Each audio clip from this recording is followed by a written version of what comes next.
Can we eat it, is the question. Gabriel turns the spongy green orb in his hand and looks up at the tree from which it fell. Not yet. The science officer, Sarah, glares disapprovingly, and Gabriel drops the orb. We don't even know if it's safe to touch. I'm wearing gloves. And now you have to disinfect them. All right, I'm sorry. Look, I know the paste is vile, and we all want something fresh to eat. But until we get the food hub up and running, that's all we have. We can't have people dying because they decided to eat the fruit off an alien tree. Run some tests on it at least. Maybe it's safe. Gabriel, for you, I'll move it up my list of priorities. Just promise me you'll stop picking up everything you think looks tasty. Gabriel looks out over a stretch of lush, flat undergrowth as a pair of Huck's A7 AI units bustle past him, carrying prefab shelter components and drilling them into place. His mind wanders as he slowly inhales, letting the sweet, humid air fill his lungs. A7? Is there enough room there for a baseball diamond? The A7 unit stops very briefly, searching for an answer. Assuming professional league dimensions, there is room for a baseball diamond, with a short fence in left, assuming home plate to center is aligned east-northeast. Gabriel recalls his childhood, squinting from second base at the batter. The pitch. A line drive to his left in the gap. He plants his feet and dives. The ball bounces off the thumb of his glove into the air as he hits the ground horizontally. He squirms into position to catch it off the ricochet and completes the out. He hears his mother shout for joy as the team celebrates the final out of the game. How soon could we build it? That land is earmarked for agricultural use. Recreational land use is prohibited until Phase G, which, at our current rate, will be in 13 years, 5 months, 3 days. He exhales, sits up, and checks his unending task list. Breaks over. Yeah, that's what I figured.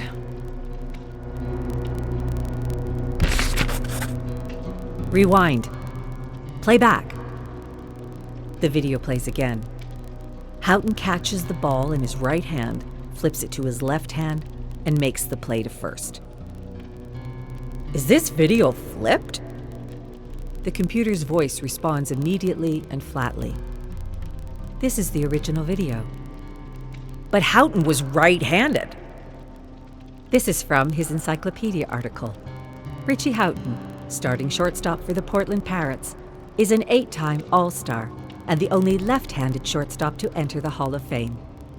Gabriel closes his eyes, and he can remember the game-winning play with perfect accuracy. He remembers Houghton flipping the ball from his left to his right and making the play. How could he have forgotten his favorite player's handedness? This wasn't the first time something small didn't line up. He usually chalks it up to a bad memory, but then why does he remember everything else so precisely? When some people talk about their pasts, there's something vague about it. Smeared, impressionistic.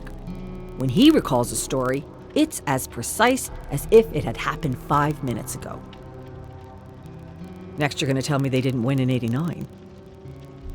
The '89 finals saw the Charlotte Sheep defeat the Portland Pirates in 7 games.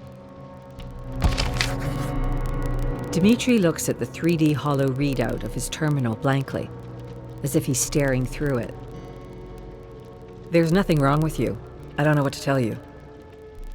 Gabriel stares at him, as if waiting for a different answer. Are you sure? Did you run every test? What do you think I'm going to find? Your vitals are fine. Your brain function is great. You're in excellent shape. But I think I'm going crazy. I'm remembering things one way, but then I check the books, and they were another way. And that's something we can discuss in a cognitive acuity session, but not a physical. Gabriel opens his mouth, but no words come out. He searches his brain for a response. Anything. There must be something that'll convince Dimitri to take him seriously. What about you? Dmitri finally turns from his terminal and faces Gabriel. What about me, what? Do you have any of these weird discrepancies? Dmitri stares at him a moment and sighs. He rummages through a cabinet and conjures a hypospray. Take this after your work shifts, not during or before, after. Will it help? It'll help you stop thinking about problems that don't exist. Gabriel stumbles, falls to the floor. These drugs are no joke. Feels like his head is full of sand and the floor is knee-deep with jelly. He grabs the bottle and throws it out his bunkroom door. Can't take this anymore. Dimitri's not trying to help. He's trying to get me to stop asking questions. What does he know? What's he hiding? No sooner than the bottle crashes to the floor, a Hux unit walks over and picks it up. It looks up at Gabriel for a moment. Or maybe more than a moment. Gabriel isn't sure. What are you looking at? It seems frozen, as if deciding for a little too long. It shudders, as if it caught itself staring, and returns to its original programming.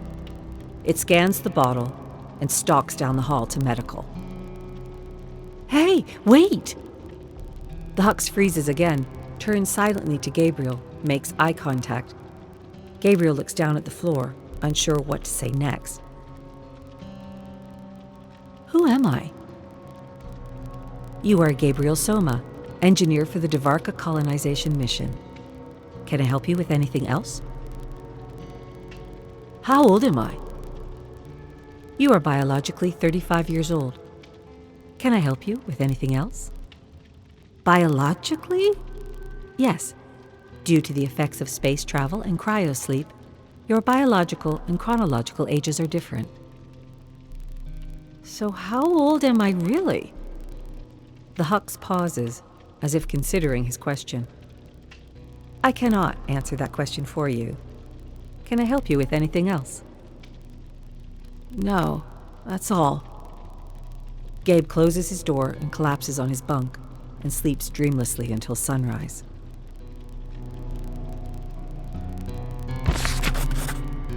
Dmitri will only be gone for a few minutes.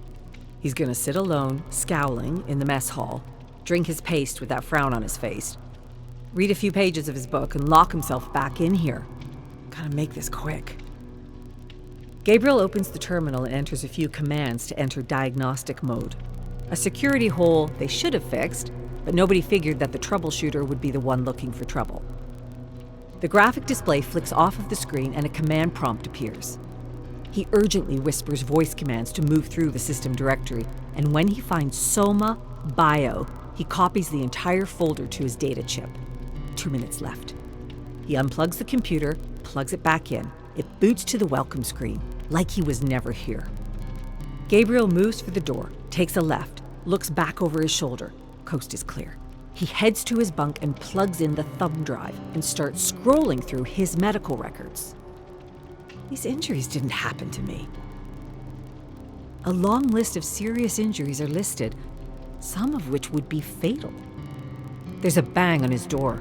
Gabriel rips the data chip from the terminal and leaps to his feet, opens the door. Dmitri. Hey, Gabe. Gabriel's entire body tenses up. This is the kind of thing that gets you put on bunk arrest. Yeah, what's up? Thanks for fixing that buzzing in my office. It was driving me nuts. Yeah, no problem. That's my job. I swear, if you weren't around, nothing would get done around here.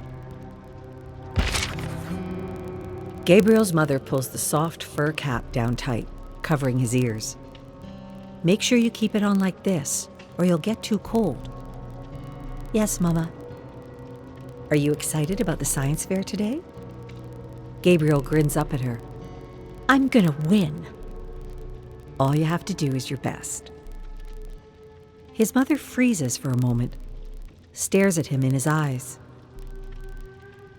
She looks unfamiliar, uncaring.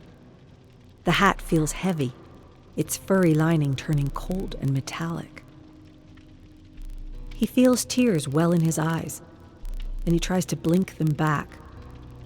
When his eyes refocus, there is his mother, looking concerned.